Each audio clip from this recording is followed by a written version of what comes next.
آپ کے ڈرائی ہو جاتی ہے اسکن، اور اس سے کیا ہوتا ہے؟ ابھی آپ جو گفتگو جیسے وہ آپ نے کہا تھا نا کہ ڈرمیٹولوجسٹ کا جو ہے وہ بریڈ اینڈ بٹر بقول آپ کے کہ وہ کریمز ہیں، ہم تو کہتے ہیں کہ ایگزیما اور سورائسس ہوتا ہے بریڈ اینڈ بٹر.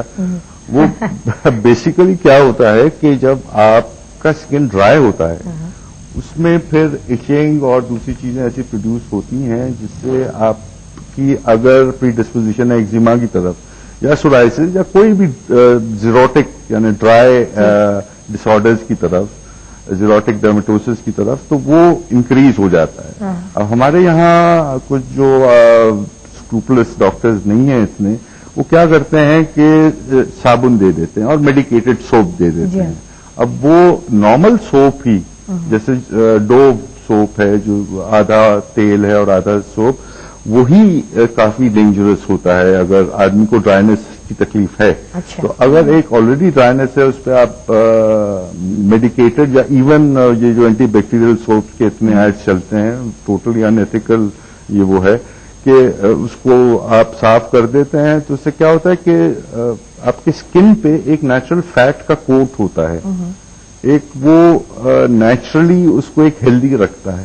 تو وہ آپ کا سوپ میں جو کیمیکلز ہوتے ہیں کاسٹک وغیرہ وہ اس کو ریموو کر دیتے ہیں، جس سے ڈرائنس ہوتا ہے، جس سے ایچنگ اور پھر وہ پروگریسو ہوتا جاتا ہے. تو ایک ڈاکٹر اگر آپ کو سوپ دے رہا ہے اور ساتھ میں ایگزیما کا ٹریٹمنٹ بھی دے رہا ہے، اس کا مطلب وہ یہ چاہتا ہے کہ وہ آپ کو ہمیشہ اپنا وہ پیشنٹ بنائے رکھے، اور جب وہ اپنی بیٹی کی شادی کر رہا ہو، وہ کلائنٹ ہو، ہاں، اور پھر جب اس کی بیٹی کی شادی ہوگی تو جہیز میں دے دے گا اپنے ڈرمیٹولوجسٹ داماد کو. یہ جیسے میں آپ کو بتاؤں کہ اینٹی بیکٹیریل اس کا قصہ یہاں پر جی بار بار کہا جاتا ہے کہ یہ صابن لگائیں تو 24 گھنٹے تک جراثیم آپ کے جسم پہ نہیں آئے. ہم نے اسپیسیفکلی یہ پتا ہے کہ اسکن پہ ایسے جراثیم ہوتے ہیں جو کمینسلز کہلاتے ہیں، جو نارملی بہت ضروری ہوتے ہیں. وہ اگر نہ ہو جرمز آپ کی اسکن پہ تو پھر وہ آپ کو پرابلمز ہو جاتی ہیں. یہاں پر کیا ہو رہا ہے کہ ہمارے پروفیسر تھے انگلینڈ میں، وہ کہتے تھے کہ بھائی آپ most potent antiseptic, antibiotic کچھ بھی یوز کر لیں تو پھر بھی وہ فلورا آپ نہیں ہٹا سکتے. اسکن جل جائے گی لیکن اس کو آپ کمپلیٹلی آبلیٹریٹ نہیں کر سکتے. اسکن کے اوپر جو ایک سرٹن اماؤنٹ آف بیکٹیریا ہونی چاہیے. یہاں پر یہ جی آپ لگائے جائیں سارا دن، ساری قوم جو ہے وہ کہہ رہی ہے کہ ہم بالکل اینٹی سیپٹک ہو جائیں اور یوں چل رہے ہیں جناب کہ کوئی وہ ہے ہی نہیں. تو in fact they are inviting trouble. ٹھیک ہے آپ سوپ یوز کریں، گندگی ہو جاتی ہے، بدبو ہو جاتی ہے، یہ سب چیزیں ہیں. لیکن انگلینڈ میں جیسے ہم نے دیکھا کہ وہ سوپ سبسٹیٹیوٹس یوز کرتے تھے جس کو ایمولینٹس کہتے ہیں. اور وہاں پر زیادہ چونکہ ٹب وغیرہ میں بات لینے کا زیادہ کانسیپٹ ہے جو ہمارے پاس نہیں ہے، یہاں زیادہ شاور کا ہی ہے یا بالٹی سے نہانے کا.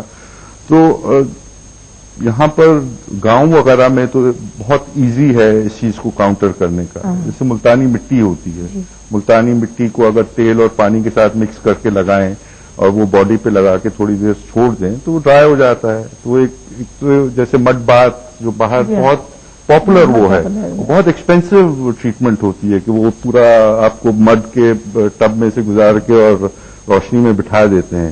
تو وہ جب ڈرائی ہو جاتا ہے تو ساری وہ پورز کو کھول دیتا ہے یہ وہ، اور پھر اس کو جیکوزی میں دیتے ہیں. They charge you some thing like $100-200 an hour اور ایون لیس. تو یہ چیز گاؤں میں ہو سکتی ہے لیکن کراچی شہر میں آبویسلی مشکل ہے. یہاں میں آپ کو سجیسٹ یہی کروں گا ہمارے سارے ویورز کو کہ کائنڈلی سوپ سے آپ صحت مند نہیں رہ سکتے. اینٹی بیکٹیریل سوپ سے کوئی وہ نہیں ہے.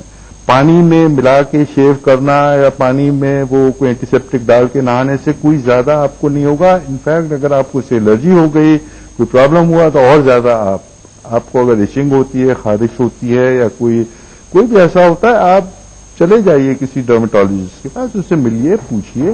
اور میں اپنے ان دوستوں سے بھی اپیل کروں گا کہ کائنڈلی انسانیت کا خیال کرتے ہوئے جو قسمیں آپ نے کھائی. ڈاکٹر صاحب آپ نے جو کچھ یہاں بول دیا ہے نا، سارے کمرشل پروڈکٹس والے آج آپ کو آپ باہر نکلیے انشاءاللہ جی. اچھا جناب ناہید، آپ سے ایک ہم سوال کریں گے. مجھے ابھی تھوڑی دیر پہلے ذہن میں آیا جب آپ نے بتایا کہ خواتین سے آپ کا کافی وہ رہتا ہے رشتوں کے سلسلے میں، شادی بیاہ کے سلسلے میں. ایک تو وہ ڈیمانڈ کرتے ہیں گورے رنگ کی، لیکن آپ یہ بتائیں کہ اب بھی کچھ لوگ ایسے ہیں جن میں اویئرنیس تھوڑی سی آئی ہے، جو لوگ دوسری کوالٹیز بھی چاہتے ہیں.